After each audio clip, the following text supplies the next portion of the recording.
DSP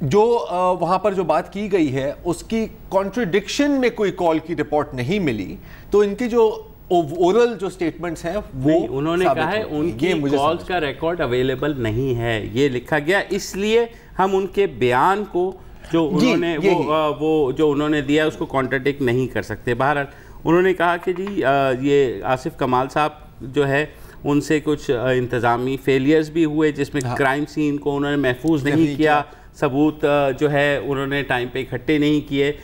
ایک اور جو انہوں نے کہا کہ جب یہ واقعہ ہو گیا تو ایک مینڈیٹری وہ ہوتا ہے کہ آپ کرائم سین فورینزک ٹیم کو بلاتے ہیں تاکہ وہ ثبوت اکٹھا کریں, ان کو بھی نہیں بلایا گیا, اور بام اسکواڈ کو بھی نہیں بلایا گیا. ہاں, بام اسکواڈ کو بھی نہیں بلایا گیا. حالانکہ ان کا خدشہ یہ تھا کہ اس گاڑی میں ایکسپلوسیو مٹیریل, ثبوت تو بھیا ضائع کر دیے گئے. جے آئی ٹی رپورٹ کے مطابق یہ جو 5 لوگ ہیں اور جو لوور لیول کے پولیس والے ہیں جیسے سب انسپیکٹر فدا حسین, کارپورل احسن خان, محمد رمضان, سیف اللہ عابد اور حسنین اکبر, جن پہ یہ سارا مدعا ڈالا گیا کہ اصل میں تو انہوں نے ہی کیا ہے اور اوپر والوں نے ہدایت نہیں دی, ان پہ یہ بھی الزام ہے کہ انہوں نے ثبوت جو ہے اپنے طور پہ ضائع کی.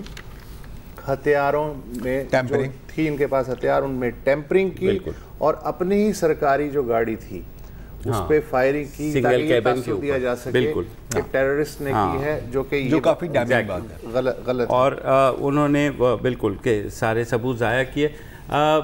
فیملی جو ہے خلیل کی وہ آج بھی انصاف مانگ رہی ہے, لیکن اس جے آئی ٹی رپورٹ میں ان کو بے گناہ قرار دیا گیا ہے. وہ واقعی بقول رپورٹ بورے والا شادی میں شرکت کے لیے جا رہے تھے, البتہ جو ذیشان ہے اس کو انہوں نے ٹیررسٹ قرار دیا ہے, اور ذیشان کا جو بھائی ہے وہ چونکہ پولیس میں ہے تو رپورٹ یہ کہتی ہے کہ ذیشان کے بھائی کا کردار بھی مشکوک ہے, لہٰذا اسے شیڈیول 4 میں ڈالا جائے. وہ ڈالا جائے, لیکن مسئلہ یہ ہے کہ جو انویسٹیگیشن ہے پولیس کی وہ تو کہہ رہے تھے کہ شاہد جبار اور عبد الرحمان جا رہے تھے. یہ ذیشان کی کہانی بعد میں آئی ہے. انہوں نے کہا کیونکہ وہ ایک عدیل جو صاحب تھا, جو عدیل حفیظ جو دہشت گرد جو کہ 14 اور 15 کی رات کو فیصل آباد میں مارا گیا, وہ اس کے ساتھ اس کے کچھ کالز کا بعد میں ریکارڈ ملا. تو اب یہ اس میں انٹیلیجنس فالٹی تھی, اس جے آئی ٹی میں انٹیلیجنس اس کا کوئی ذکر نہیں ہے کہ یہ انٹیلیجنس کہاں سے آئی تھی اور یہ انٹیلیجنس کتنی کارآمد تھی. ٹھیک ہے, وہ ذمہ داری کسی کے اوپر نہیں ڈالی. تینوں نے الگ الگ باتیں کی, ہو سکتا ہے ناظرین کنفیوز ہو رہے ہیں. میں نٹ شیل میں بتا دوں کہ رپورٹ یہ ہے کہ جو اعلیٰ افسران ہیں وہ چونکہ واقعے کے بعد وہاں پہنچے لہٰذا وہ ملوث نہیں ہیں. جو وہاں 5 افراد سی ٹی ڈی کے موجود تھے لوور رینک کے, انہوں نے یہ ساری کارروائی کی ہے, اور جو فورینزک ریکارڈ اویلیبل ہوا ہے جے آئی ٹی کو اس کے مطابق یہ ثبوت نہیں ملتا کہ اعلیٰ افسران نے یہ حکم دیا ہو کہ آپ اس گاڑی کو جو ہے وہ اعلیٰ افسران نے تو میں نے بتایا نہیں سر, میں سمری دے رہا ہوں نا ان کو کنفیوژن سے بچانے کے لیے. اعلیٰ افسران نے حکم نہیں دیا, لیکن جے آئی ٹی اس نتیجے پہ پہنچی ہے کہ یہ جو لوور رینک کے لوگ تھے جنہوں نے آپریشن کیا, انہوں نے ثبوت ضائع کرنے کی کوشش کی, انہوں نے ہتھیاروں میں ٹیمپرنگ کی کوشش کی اور اپنی سرکاری گاڑی پہ فائرنگ کے مرتکب ہوئے. اور جو فیملی تھی جلیل صاحب کی وہ بے گناہ تھی, البتہ ذیشان جو ان کا دوست ہے اس کو جے آئی ٹی رپورٹ نے ٹیررسٹ قرار دیا ہے. اس جے آئی ٹی میں ایک آئی ایس آئی کا افسر, ایک آئی بی کا اہلکار اور 3 پولیس افسر شامل.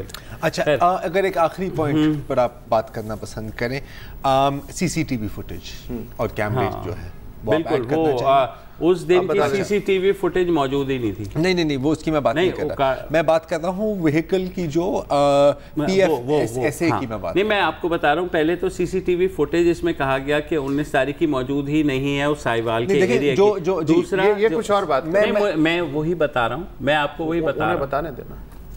اچھا چلیں اچھا نہیں اب وقفے کا ٹائم آ گیا تو تھوڑا ٹائم لے. ٹنٹڈ گلاسز تھے, ٹنٹڈ ونڈوز تھیں اور پیچھے کی بیک سیٹ میں کافی سامان پڑا ہوا تھا, چنانچہ کوئی نظر نہیں آ رہا تھا, کیونکہ یہاں جو کیس بن رہا ہے نا کہ وہ سمجھتے ہیں کہ یہاں پہ دہشت گرد بنے ہوئے جو فیملی کا کور لے رہے ہیں. بعد میں ایک فوٹیج ملا جس میں ایک بچہ فرنٹ سیٹ پہ بیٹھا, لیکن یہ سی ٹی وی کے ساتھ شیئر نہیں کیا گیا. ہاں انہوں نے یہی کہا کہ سامنے کی اگر وہ تصویر دے دی جاتی, شیئر ہو جاتی تو شاید یہ نہ ہوتا. بہرحال ایک وقفہ لیتے ہیں اور وقفے کے بعد ہم خلیل کی فیملی کہ جو لائر ہیں احتشام امیر الدین جو اس کیس کو پرسو بھی کر رہے ہیں ان کے ساتھ بات کریں گے.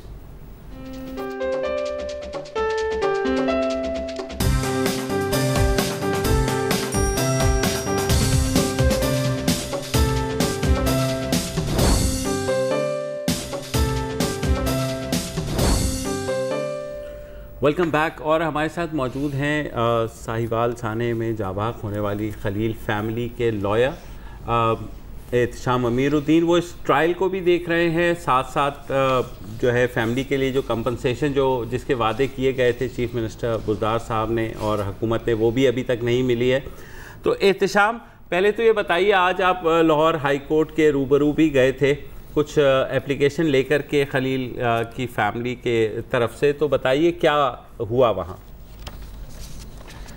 آج کی جو پروسیڈنگ تھی مبشر زیدی صاحب, وہ ٹرانسفر آف کیس کی ایک پٹیشن ہم نے دائر کی تھی chief justice Lahore high court کی عدالت میں, اور اس کے اندر chief justice Lahore high court نے سماعت کی اور میں نے اس میں بحث کی, اور میں نے جناب محترم چیف جسٹس صاحب کو یہ بتایا کہ یہ جو ٹرائل چل رہا ہے اینٹی ٹیررسٹ کورٹ ساہیوال میں, یہ جو متاثرہ خاندان ہے یہ وہاں پر جا نہیں سکتا. اس کی دو بنیادی وجوہات ہیں. پہلی یہ کہ بہت غریب لوگ ہیں, یہ ہر تاریخ پر کرائے پر گاڑی لے کر وہاں پر جاتے ہیں, and they can not afford to go to Sahiwal on each and every date of hearing. دوسری یہ کہ ان کی جان کو خطرہ ہے, آلریڈی ان کو تھریٹس مل چکے ہیں جس کے حوالے سے ایک ایف آئی آر بھی درج ہو چکی ہے, اور وہ جو ایف آئی آر ہے اس میں یہ صاف واضح طور پہ انہوں نے یہ بتایا کہ جی فون پہ ہمیں دھمکیاں دی جاتی ہیں کہ تمہیں دیکھ لیں گے, باہر نکلو, اور ان کے بچوں کے والدین کے ساتھ جو کچھ ہو گیا ہے, یہ بچے جو بیچارے سروائیورز ہیں یہ سٹار وٹنسز ہیں, سارے کا سارا کیس ان کے اوپر اب ڈیپینڈ کرتا ہے. اگر خدا نہ خواستہ ان بچوں کو کچھ ہوتا ہے تو پھر اس کیس میں کچھ بھی نہیں بچے گا, پھر جو ملزمان ہیں ان کی ایکویٹل جو ہے وہ انیویٹیبل ہے, وہ ناگزیر ہے, وہ ہو جائے گی. اور تیسری بات میں نے یہ کہی کہ وہ بچے مینٹلی بہت سائیکولوجیکلی اپسیٹ ہوتے ہیں, ڈسٹرب ہوتے ہیں, 3 گھنٹے کا سفر کرتے ہیں, اسی راستے سے گزرتے ہیں, اسی جگہ سے گزرتے ہیں, اسی مقام سے گزرتے ہیں جہاں پر ان کی آنکھوں کے سامنے ان کے ماں باپ کو سی ٹی ڈی اہلکاروں نے گولیاں مار کے قتل کیا تھا. تو لہٰذا برائے مہربانی آپ اس کیس کو ساہیوال سے لاہور ٹرانسفر کر دیں. اب میں آپ سے عرض کروں کہ سیکشن 28 ہے اینٹی ٹیررسٹ ایکٹ 1997 کا, جو یہ کہتا ہے کہ اگر وٹنس پروٹیکشن کا معاملہ ہو یا وٹنس کی کنوینئنس کا بھی معاملہ ہو تو چیف جسٹس اس صوبے کے کسی بھی کیس کو ایک ضلع سے دوسرے ضلع میں ٹرانسفر کر سکتے ہیں, اور بے شمار نظیریں پریسیڈنٹ سے حوالے سے موجود ہیں. چیف جسٹس صاحب نے میری بحث سننے کے بعد اس میں نوٹس تو کر دیا سرکار کو, لیکن اس میں 20 دن کی تاریخ ڈال دی. میں نے ان سے گزارش کی کہ سر 2 دن پہلے تاریخ تھی, پھر 1 دن پہلے تاریخ تھی, پھر وہ کل تاریخ ڈال رہے تھے, اب دوبارہ پیر کو تاریخ ہے, تو ان 20 دنوں میں شاید 10 چکر لگ جائیں ٹرائل میں, انہیں بہت تکلیف ہوگی جانے میں, تو کائنڈلی آپ چھوٹی تاریخ دے دیجئے. لیکن انہوں نے میری استدعا مسترد کر دی. میں نے اس حوالے سے دوبارہ ان سے ریکویسٹ کی تو انہوں نے کہا کہ نہیں, میں تاریخ کے اوپر آپ کی بحث نہیں سننا چاہتا. میں نے ان سے گزارش کی کہ sir I have a right to argue my case, لیکن انہوں نے تاریخ چھوٹی کرنے سے انکار کر دیا, جس کی وجہ سے جو متاثرہ خاندان ہے وہ اس وجہ سے بہت زیادہ دل برداشتہ ہوا ہے کہ وہ کہتے ہیں کہ حمزہ شہباز شریف صاحب کو گھر بیٹھے چھٹی والے دن ہفتے کو پروٹیکٹیو بیل مل سکتی ہے تاکہ ان کی گرفتاری نہ ہو جائے, اور وہ پیش بھی نہیں ہوئے, اور ہمیں صرف ہم کہہ رہے ہیں کہ ہم خود آپ کے پاس آ رہے ہیں, ہمیں سن لیں, اور ہمیں 20 دن تک عدالت کے پاس ٹائم نہیں ہے. تو وہ بہت ڈس اپوائنٹڈ تھے, اور ابھی تھوڑی دیر پہلے ایک نجی ٹیلی ویژن چینل پہ انہوں نے ہاتھ جوڑ کے وزیر اعظم پاکستان عمران خان صاحب سے یہ ریکویسٹ کی ہے کہ برائے مہربانی آپ ہمیں انصاف تو شاید نہیں دے سکتے, آپ ہمیں اور ہمارے بچوں کو بھی قتل کروا دیں, which is very disappointing and disheartening. صحیح بات ہے. اچھا, ان کی کمپنسیشن کا بھی ایشو آپ نے کہا کہ وہ بھی حکومت, کیونکہ ظاہر ہے جب ایسا واقعہ ہوتا ہے تو حکومت اس وقت تو دعوے کر دیتی ہے کہ جناب ہم یہ بھی کریں گے, بچوں کی کاؤنسلنگ جیسے آپ نے کہا, اس بارے میں بھی اسٹیٹ کی ذمہ داری ہوگی, ان کی دیکھ بھال, ان کی تعلیم, ان کا مستقبل, ان کے بکے. میں کم از کم مبشر زیدی صاحب اور کھوڑو صاحب اور وسعت اللہ صاحب, کم از کم اس حکومت سے میں یہ ایکسپیکٹ نہیں کرتا تھا کہ جس طرح سے پرانی حکومتیں وعدے کرتی تھیں, کوئی سانحہ ہوتا تھا, چیکس کا اعلان کیا جاتا تھا, اس کے بعد چیک دیے نہیں جاتے تھے, دیے جاتے تھے تو وہ ڈس آنر ہو جاتے تھے. میں نہیں ایکسپیکٹ کرتا تھا کہ یہ حکومت جو تبدیلی کا نعرہ لگا کر آئی تھی اس میں بھی ایسے ہوگا. لیکن حقیقت بات ہے, میں وٹنس ہوں, میں گواہ ہوں, میں ایک میٹنگ میں متاثرہ خاندان کے ساتھ سی ایم سیکریٹریٹ میں گیا ہوں. سی ایم کے جو ریپریزنٹیٹیو ہے ڈاکٹر شہباز گل صاحب, انہوں نے جس طرح شیشے میں اتارا اس خاندان کو, سب سے پہلے یہ کہ آپ جے آئی ٹی جوائن کریں, یہ جے آئی ٹی جوائن نہیں کریں, آپ کی ساری ڈیمانڈز پوری کی جائیں گی, ان پر بھروسہ کر کے انہوں نے جے آئی ٹی جوائن کی. اس کے بعد انہوں نے کمپنسیشن کا اعلان کیا پریس کے سامنے کہ 2 کروڑ روپیہ بچوں کے لیے اور 1 کروڑ روپیہ بوڑھے ماں باپ کے لیے. اور اب وہ ان کے فون کالز بھی اٹینڈ نہیں کرتے ہیں اور کہتے ہیں آج مل جائے گا, کل مل جائے گا. سی ایم بزدار صاحب ایک دفعہ چلے گئے جب میڈیا ہائپ تھی اس واقعے کے حوالے سے, اور وہ بے ہوش تھا بچہ اور اس کے بیڈ پر جا کے انہوں نے پھول رکھ دیے. تو میری گزارش یہ ہے پنجاب حکومت سے کہ اس بچے کو پھول نہیں چاہیے سر. میں وزیر اعظم عمران خان صاحب جو ابھی تک ایک دفعہ بھی اس فیملی سے نہیں ملے ہیں اور وہ ترس رہے ہیں کہ وزیر اعظم صاحب ایک دفعہ مل تو لیں, بات تو سن لیں, تو میری گزارش یہ ہے کہ سر انہیں پھول نہیں چاہیے, انہیں انصاف چاہیے ہے. آپ انہیں بتا دیجئے کہ اگر آپ انہیں انصاف نہیں دے سکتے, اور اگر آپ ٹرائل ہی ایک ایسی انوائرمنٹ میں نہیں دے سکتے جہاں پر وہ ہراسڈ فیل نہ کرے, اور ہراسمنٹ وہاں پہ بقول ان کی 1-2 دفعہ ہو چکی ہے. وہ جب وہاں پر جاتے ہیں تو اینٹی ٹیررسٹ کورٹ کے باہر سی ٹی ڈی آفیشلز بہت بڑی تعداد میں ہوتے ہیں, سول کپڑوں میں ہوتے ہیں. 1-2 دفعہ بقول ان کے بھانجے کے ان کو ہراس بھی کیا گیا ہے. تو کیا اس طرح ایک فیئر ٹرائل ہو سکتا ہے sir? Is that possible? Fair trial تو ہو ہی نہیں سکتا. اگر مدعی اور گواہان اپنے آپ کو پروٹیکٹڈ ہی فیل نہیں کرتے تو کیا فیئر ٹرائل ہوگا؟ تو بہت افسوسناک قسم کی صورتحال ہے. ایک اور چیز اگر آپ اجازت دیں, chief justice Lahore high court نے جوڈیشل کمیشن کے حوالے سے ہم نے ایک پٹیشن کی تھی chief justice Lahore high court.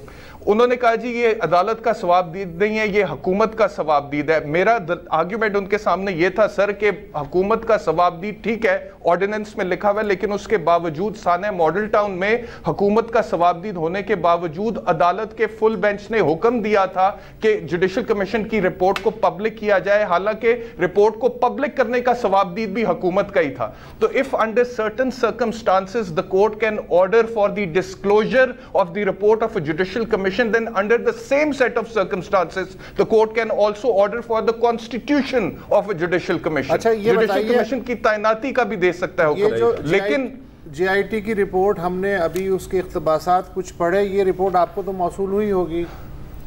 جی مجھے تو موصول ہوگی, میں نے بالکل پڑھی. سر اس کے اندر سب سے پہلے تو یہ کہ جو موقع پہ 5 لوگ موجود تھے, جس میں سب سے بڑا رینک جو ہے وہ سب انسپیکٹر صفدر حسین کا, اس کے علاوہ کوئی ڈی ایس پی تک کو بھی انہوں نے ذمہ دار نہیں ٹھہرایا.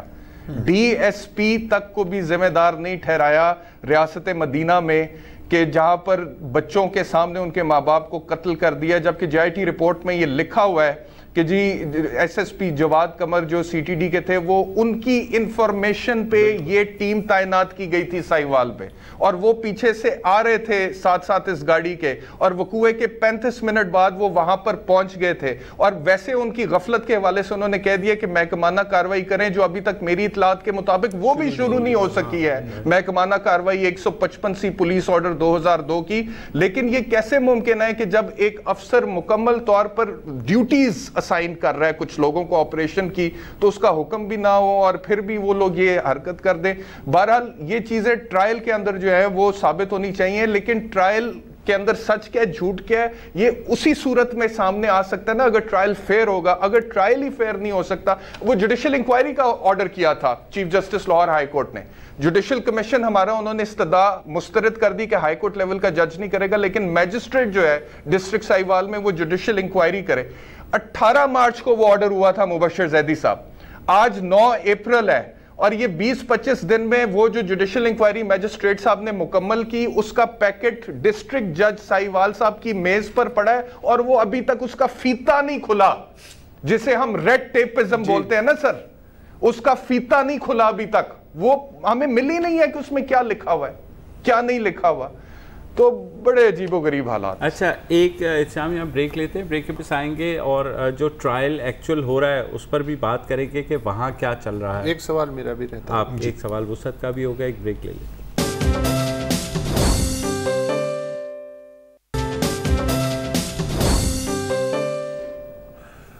Welcome back.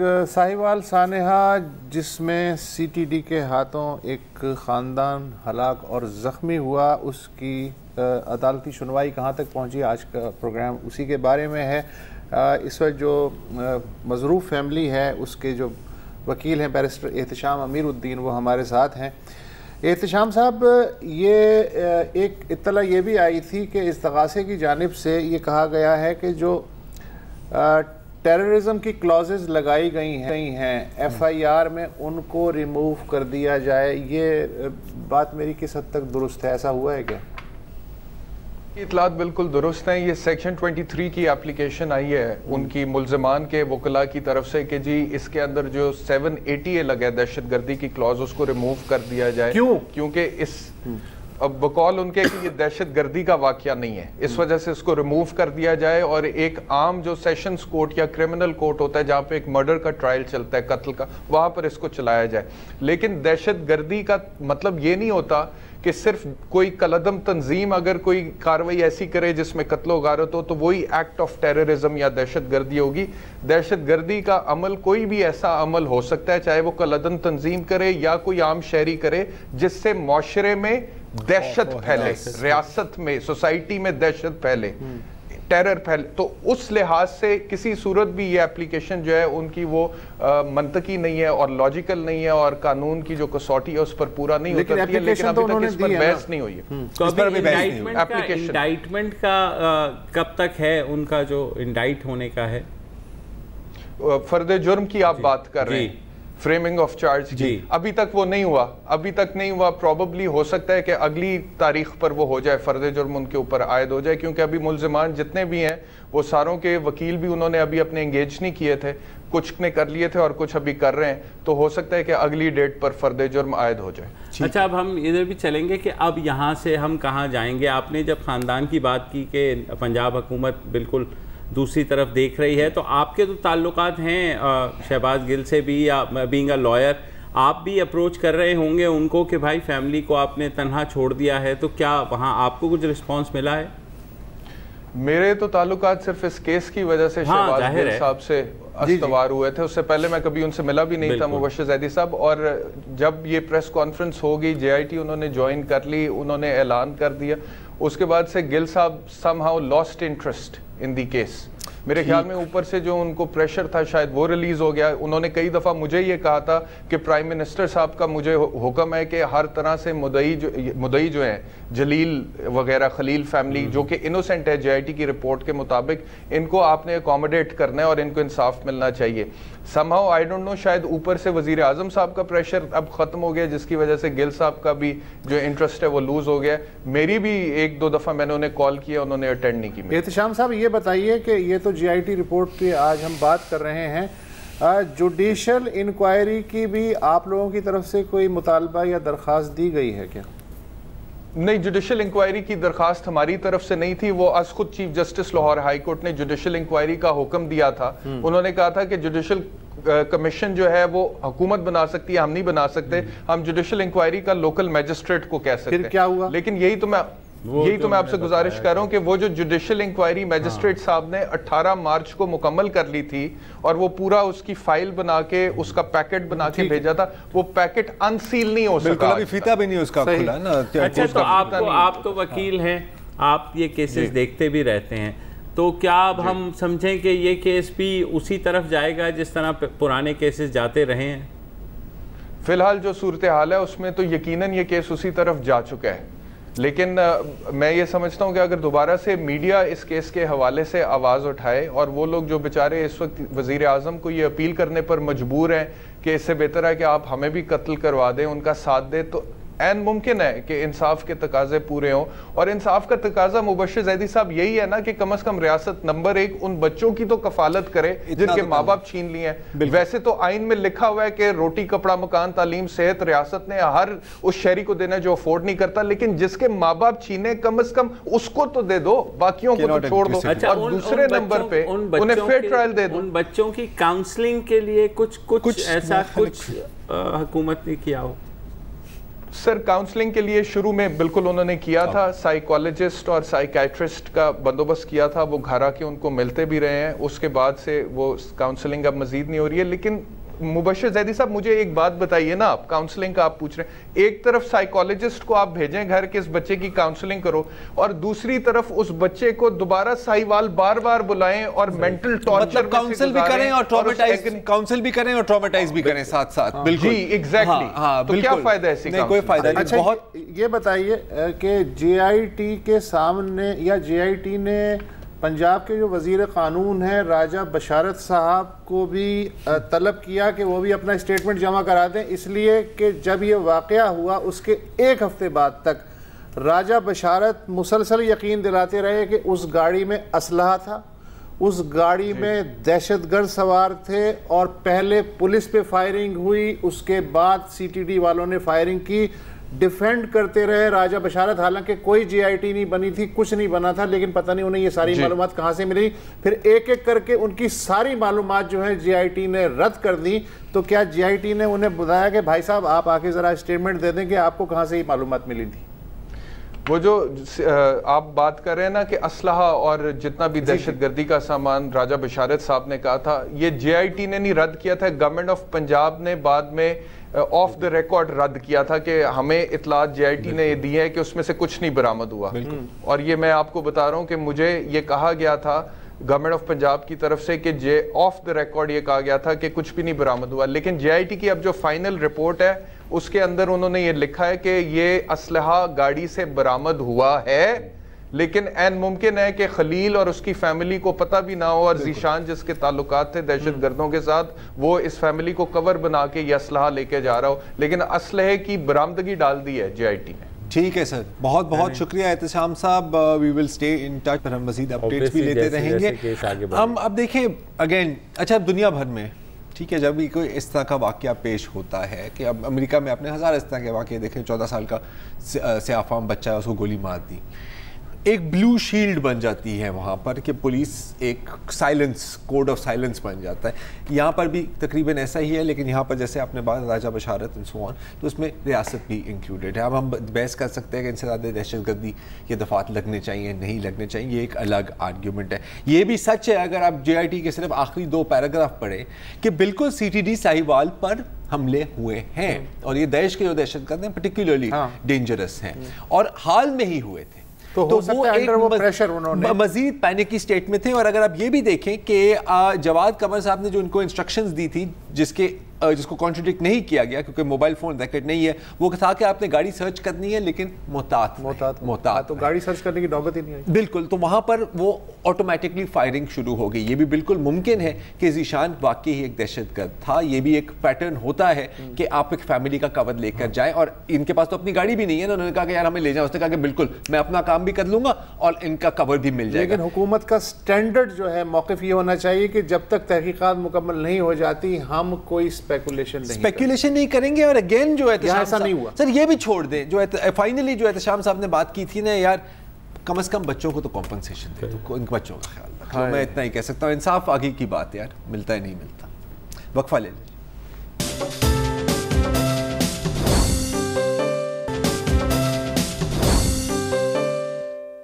میں آپ کو بتاؤں سر کہ اتنی زیادہ چیزیں اچھی ہونے والی ہیں, اتنی زیادہ اچھی ہونے والی ہے, اور especially stock exchange, property, industry, خاص طور پہ جو میڈیا کے مالکان کہہ رہے ہیں اپنے لوگوں کو ہمارے پہ ڈال کے نکال رہے ہیں, ان سب کو میں کہتا ہوں کہ ان سب کو روک لیں.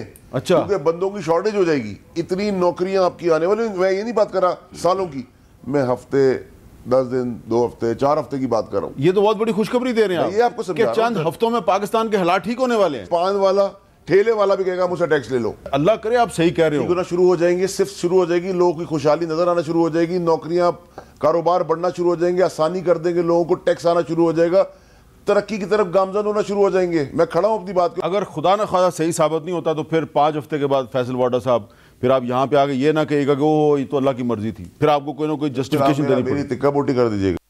جی تو یہ جو لائن لی ہے فیصل بھائی نے, یقیناً آپ لوگ اس کا کوئی مذاق اڑانے کے موڈ میں ہوں گے. میں تو کہہ رہا ہوں بڑی پازیٹیو بات ہے. مجھے بھی یہ والا نشہ کرنا ہے کہ مجھے بھی کسی دن انشاءاللہ کرا دیں گے آپ کو. بالکل کرا دیجیے گا. مصعب آپ کو کیا ان کے پاس تو اقتدار کا نشہ ہے. میرا یہ خیال ہے کہ یہ سن کے اسد عمر کو اپنا واشنگٹن کا ٹرپ جو ہے نا وہ وہیں ختم کر دینا چاہیے. آئی ایم ایف کو کیا, کل کو آئی ایم ایف ہمارے پاس آئے گی. لیکن آپ کو پتہ ہے یہ فیصل واڈا ہوں کہ اسد عمر ہوں, یہ سب ایک ہی پیج پہ ہیں. وہ کیسے؟ وہ ذرا تھوڑے سے ذمہ دار, ظاہر وزیر خزانہ ہے, وہ اس طرح ڈائریکٹ تو نہیں انکشاف کریں گے جیسے 2 ہفتے کے اندر واڈا بھائی کر رہے ہیں. ہاں سب لائن پہ لگ جائیں گے. علی زیدی جو ان کے شپنگ منسٹر ہیں, انہوں نے کہا یہ جو مہنگائی ہوئی ہے نا یہ اصل میں روپیہ ڈیویلیو ہوا ہے, اس کی وجہ سے ہوئی ہے. اسد عمر جو انہی کی کابینہ کے ساتھی ہیں, انہوں نے کہا ہے کہ ایکسچینج ریٹ سے معیشت کی مضبوطی یا کمزوری کو نہیں ناپنا چاہیے. ایک وقت روپیہ ین سے زیادہ مضبوط تھا لیکن جاپان کی فیکس آمدنی ظاہر پاکستان سے زیادہ تھی.